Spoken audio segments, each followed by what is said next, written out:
I helped a client who had a huge following on Instagram, TikTok, and Facebook start their following on YouTube and get over 350,000 views on one video using a $100 setup. What's the secret?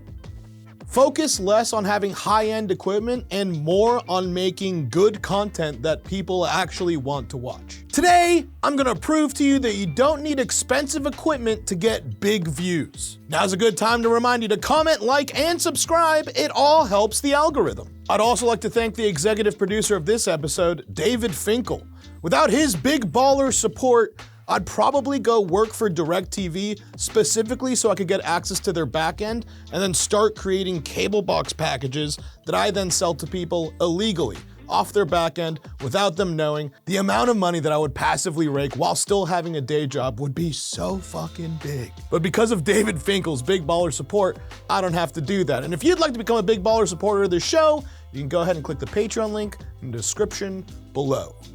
Welcome to Catching You Up with Nadav. I've covered topics like this before, but I figured why not give you an actual case study of a client that I personally helped. So when I left my job about a year ago as an executive podcast producer, I started getting approached by all sorts of different types of people to see if I can help them build their own content pirate ships. I had one client approach me that had a huge following on social media. He had amassed millions upon millions of loyal followers on TikTok, Instagram, and Facebook.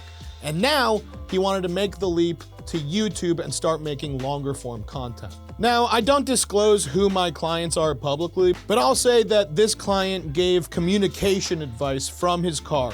In his mind, he had to start a podcast in the podcast capital of the world, Austin, Texas. So he had to buy property, and he then had to build out a huge production studio in there. This was hundreds of thousands of dollars, if not north of $1 million.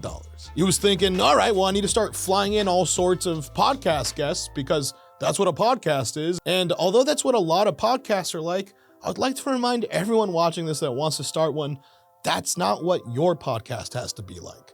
Your podcast has to make sense to who you are and what you're trying to do. He was trying to figure out what the podcast version of him looks like.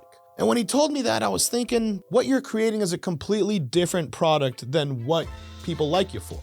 And what we should do is, instead of molding you into a podcast shape, why don't we have the podcast shape mold to what you are? So if the content that you're giving is you talking into your phone in your car, what is the longer format version of that? Why are we trying to give them something completely different when we already know that this version of you works for your audience? Now, I do say all that with a grain of salt, in that if what you're trying to do is bigger and grander than what you're already doing and you have the budget for it, fucking go for it. Spend $1 million. Fuck, spend 5. I'm not your mom. I'm your paid consultant. You say what you want to do, and I will advise you on how to get there with the least amount of mistakes and hopefully as cheaply as possible. But the important thing is make the product that you want to make. Don't make stuff that you think, oh, if I want to do a podcast, this is what it needs to look like. Bullshit. There's no rules to this. The FCC isn't going to come in and be like, hey, Nadav, you're giving podcast history lessons in one of your episodes. You're giving us the history lesson of a laugh track in a different episode. And then you're talking about what Kill Tony selling out arenas means for the industry. This is all way too different. It needs to be all one fucking thing. No, it doesn't, dude. It's gonna be whatever I want it to be. And the metrics will either tell me that it works or it doesn't work. But there's no governing body that's like, nope, this show is not going to be renewed. That's a decision only the content creator could make, which is you. I don't know. If you want to make a podcast, then yeah, that would be you. I don't know why I did that. But what I'm trying to say is go for it. I think I was watching Caleb Hammer's financial audit. I think he opened up an episode with someone that he was doing a financial audit on, where they were like, well, what gives you the authority to do this? And Caleb was just like, I like to write music that I want to hear, but I haven't heard yet. I wanted to make a show that I would like to watch that doesn't exist yet. So I started the show. And that's the type of thinking you should be doing when you're trying to think of a podcast that you want to create, or long form content, or whatever it is. Think of a show that you'd want to watch that doesn't exist yet, and then make it. But back to the case study. Why make an audience get used to a new or different version of this person when the version that they're already seeing is what they're liking? And honestly, it's probably the most authentic version of this person. Do you actually need to buy property? Do we need to build out a podcast studio? Can't we just figure out how to make longer format stuff in the current way that you're doing it? He already had the car. He already knew how to do it by himself, and he didn't need anyone else to help him do it. If you could maintain throughout the entire process where, hey, all I need in order to film something is me, myself, and I, that's a perfect scenario. So we experimented with a couple different potential setups. First, we went from we were gonna spend $1 million to create this production studio. How can we just majorly upgrade everything that you're currently using so that you could still do this from your car? And so first we were like, all right, well, maybe we just need a designated like 4K or 8K camera to install in your car. We're gonna need a car mount, which needs to be able to hold something pretty heavy. And then we need like a real microphone, like an SM7B, like this guy. But that then needs to go into an audio recorder, which then needs to be monitored. It has all sorts of little setups and modules and stuff where it's like, yeah, this guy isn't a production guy. And teaching a non-production person how to use production tools is a recipe for disaster. You are going to lose episodes. So instead of upgrading to a very expensive camera like the one that we're filming on right now, I knew that he filmed his stuff like this. I was like, hold on, dude. What if there we go. What if we did the phone sideways? All right, we just solved for a really expensive camera that we don't need, because just get a good designated iPhone and this thing is fucking solid. So just by rearranging the camera from this to this, we solved for a really expensive camera. Now instead of dropping a couple $1,000s on a camera with a really weird expensive mounting setup, it's now just on your phone. And then we thought, okay, well, maybe we just stick to a handheld mic that then goes into an H4n Zoom recorder, which even then isn't too expensive. I think for all of that, you could probably figure out a system for about $400 to $500, maybe, a little bit north or south of there. But then we thought of something simpler. Why don't we just get one of those Bluetooth microphones that's like a lapel microphone that just connects to your phone wirelessly? It works for a lot of people that stream and vlog and do all that type of content. Could it work for podcasting? So we got like a $60 or $70 Bluetooth microphone. We did also get a slightly more expensive one. And we ran the two tests of him talking into his lapel mic and him talking into like the big boy microphone that we got. And after a mix, they both sounded pretty good to me, which tells me that what we could have spent $300 or $400 on a microphone easily gets solved with a $60 microphone.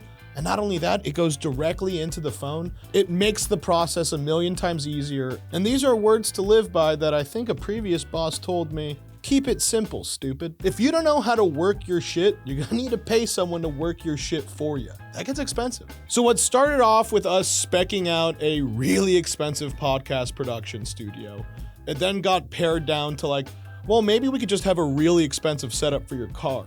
And then that got pared down to, well, maybe we could just still do this on your phone, just turn it sideways, and then use a cheap Bluetooth lapel microphone. The threshold is a lot lower than you think it is.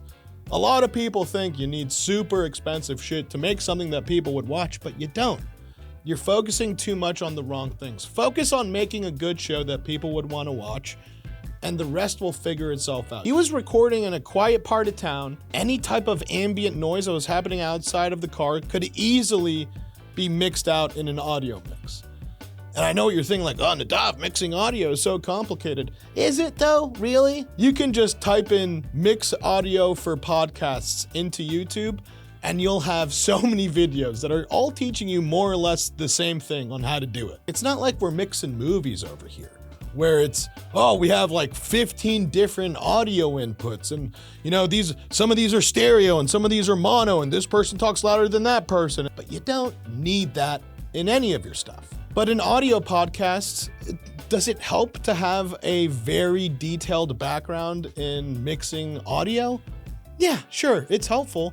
But you're not reinventing the wheel here. It's not fucking rocket surgery that we're doing here. Anything that you're trying to do, someone has already had that problem and overcame it and made a YouTube video on how to overcome it. Honestly, the most important thing to figure out is the content. Like, yeah, it took $100 of equipment to figure out how to record and capture this, but the most important part of the formula to solve is this. Capture this. What is this? This, oh God, let me say this 5 more times. We spent more time thinking about the content and the structure of each episode than the technical workflow implementation of a podcast studio. Keep it simple. By focusing on the right things, we were able to not get distracted by the little things, which could end up being very expensive things. You gotta remember, don't work harder, work smarter. If someone with a crew of 5 people that are working around the clock get the same amount of views as someone that is able to do it by themselves for about an hour a week, is it even fair to say that one of those is better than the other? I mean, it is fair to say. Which one of those would you rather be? I'd rather be working smarter. I don't know about you, but sometimes it's difficult to figure out on your own how you could work smarter, which is why people approach me. Because at the end of the day, what you're making is content, and your audience won't judge its value based on how expensive it was to put together. They're gonna judge it based on how entertaining or how valuable they found it. If they click off of a fucking $500,000 production, but they watch an entire $60 production all the way through, it's very clear which one of those is more effective. And as a Jew, I'd prefer the one that costs less money and gets the same amount of views. But you know, you could blame that on my genes. But yeah, to me, this was one of the more interesting clients that I've dealt with, and a case study that I think was important to share with anyone out there that's trying to start content. The barrier to entry isn't super expensive equipment. It's super good ideas. You need a good idea to get people excited about your content. Fuck how much your camera costs. Fuck how much you're paying the people to put this together for you. Is this something people want to watch? Is this getting you more clients? Is this bringing you more money? Is this establishing you as an authority in the lane that you want to be an authority on? If it's checking all, some, or one of those boxes, I'd say you're heading in the right direction. What a world. And what a fun episode. And I'd like to thank the people that you're seeing on screen right now who are producers of this show. Without their help, it'd be a lot harder to put these out consistently and as regularly as I do. If you'd like to become a supporter of the show, you can go ahead and click the Patreon link in the description below. Thanks again for watching, but most importantly, I'd like to remind you, this is a totally unconfirmed news. See you next week.